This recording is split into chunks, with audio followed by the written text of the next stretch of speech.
மாநிலத்தில் வசிக்கும் பைகா பழங்குடியினருக்கு குடியரசு தின விழாவில் கலந்து கொள்ள குடியரசுத் தலைவர் திரௌபதி முர்மு அழைப்பு. எவ்வித அடிப்படை வசதிகளும் இல்லாமல் வசிக்கும் பழங்குடியினராக வகைப்படுத்தப்பட்டு உள்ளவர்களுக்கு வரலாற்று அங்கீகாரம்.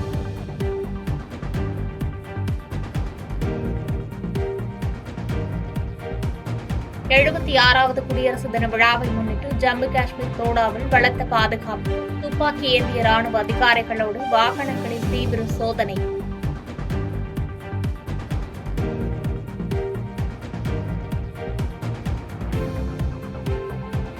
நக்சலைட்டுகளை கொலை செய்யப்பட்ட விவகாரத்தில் AK-47, SLR, இன்சாஸ் உள்ளிட்ட ஆயுதங்கள் பறிமுதல். அவர்களை முதலில் தாக்குதல் நடத்தியதாகவும் கடினமான நேரத்தை வென்றுவிட்டதாகவும் ராணுவ வீரர் நெகிழ்ச்சி.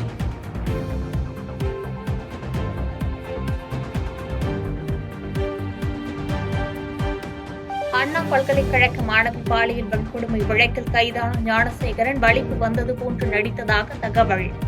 மருத்துவமனையில் நடைபெற்ற பரிசோதனையில் முழு உடல் தகுதியுடன் இருப்பதை மருத்துவர்கள் கண்டறிந்தனர்.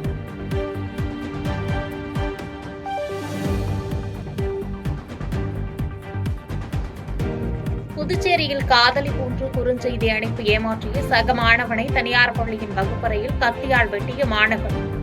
யூடியூப் பார்த்து தயார் செய்த 6 நாட்டு வெடிகுண்டை பறிமுதல் செய்து போலீசார் விசாரணை.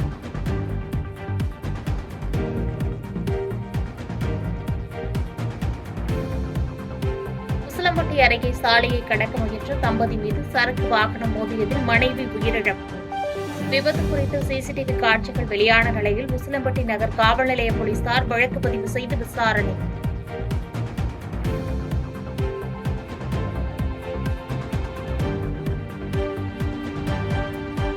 திண்டுக்கல் மாவட்டம் நிலக்கோட்டை அருகே அணைப்பட்டியில் எலி ஜோசியம் பார்க்க ஆர்வம் காட்டும் மக்கள். ஜோசியத்தில் கூறுவது போன்று சிலருக்கு நல்லது நடந்து வருவதாக கூறப்படும் நிலையில் வரிசையில் நின்று காத்திருக்கும் மக்கள்.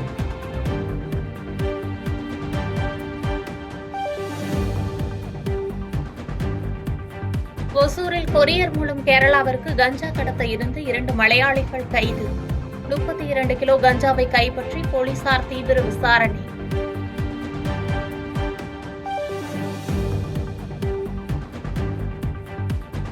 ஒசூர் அருகே தேசிய நெடுஞ்சாலையோரமாக காரை நிறுத்தி உணவு சாப்பிட்டவர்கள் மீது மோதிய சரக்கு வாகனம். காரில் பயணம் செய்த திமுக பிரமுகர் மற்றும் கார் ஓட்டுநர் இருவரும் உயிரிழந்த நிலையில் மதுபோதையில் விபத்தை ஏற்படுத்திய ஓட்டுநரிடம் போலீசார் விசாரணை.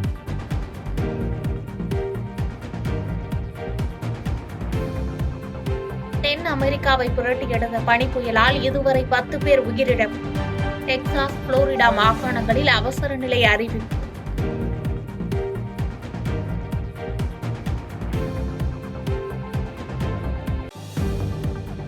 பெண்கள், குழந்தைகளுக்கு எதிரான பாலியல் வழக்குகளில் தண்டனைகளை கடுமையாக்க வழிவகை செய்யும் சட்ட மசோதாவுக்கு ஒப்புதல். தமிழ்நாடு சட்டப்பேரவையில் நிறைவேற்றப்பட்ட மசோதாவுக்கு ஆளுநர் RN ரவி ஒப்புதல் அளித்தார்.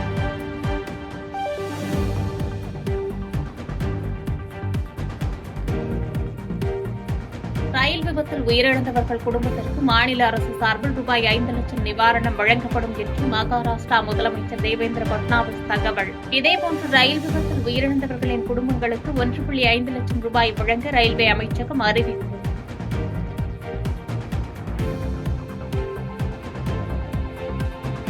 ஈரோடு கிழக்கு சட்டமன்ற தொகுதி இடைத்தேர்தலுக்கான தபால் ஓட்டு செலுத்தும் பணி தீவிரம். வயது மூத்தோர் மற்றும் மாற்றுத்திறனாளிகள் உரிய அரசு சான்றிதழ் நகலை அளிக்க வேண்டும் எனவும் தேர்தல் ஆணையம் அறிவுறுத்தல்.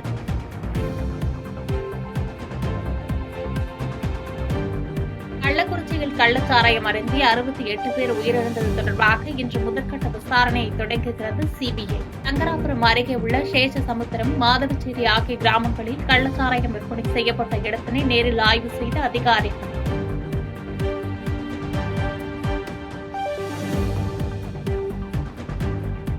கள்ளக்குறிச்சி மாவட்டம் வானாபுரம் அருகே சாலை விரிவாக்க பணிக்காக இடிக்கப்படும் வீடுகள் எதிர்ப்பு தெரிவித்து கடுவனூர் கிராம பொதுமக்கள் சாலை மறியல் செய்ததால் திருவண்ணாமலை கள்ளக்குறிச்சி சாலையில் போக்குவரத்து பாதிப்பு.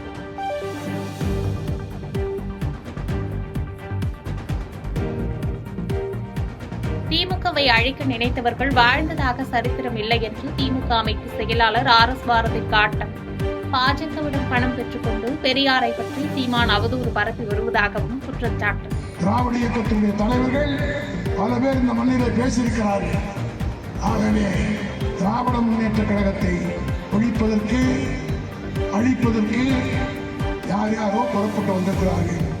ஆகவே கழக தோழர்களே எச்சரிக்கையாகவும் ஒற்றுமையாகவும் ஒத்த குரலில் இருந்து பணியாற்றி இந்த ஓராண்டு காலம் மிக பல சோதனைகள் வரும். எதை வேண்டுமானாலும் மத்திய அரசு செய்யும். ஆனால் அத்தனையும் சந்திக்கக்கூடிய ஆற்றல் நம்மை வழிநடத்துகிற தலைவர் தளபதி மு.க. ஸ்டாலினுக்கு உண்டு. திமுகவுக்கு எதிராக போராடிய 878 பேர் மீது நீலாங்கரை போலீசார் வழக்கு பதிவு செய்துள்ளதாக தகவல். காவல்துறையினர் அமைத்த தடுப்புகளை மீறி சீமான் உருவ பொம்மையை எரித்தவர்கள் மீது நடவடிக்கை.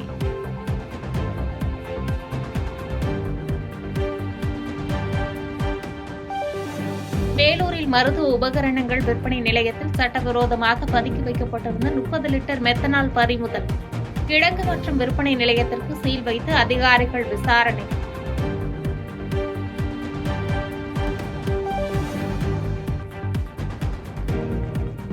ஹிஸ்புல்லா அமைப்பின் மூத்த தளபதி ஷேக் முகமது அலி ஹமாதி மர்ம நபர்களால் சுட்டுக் கொலை.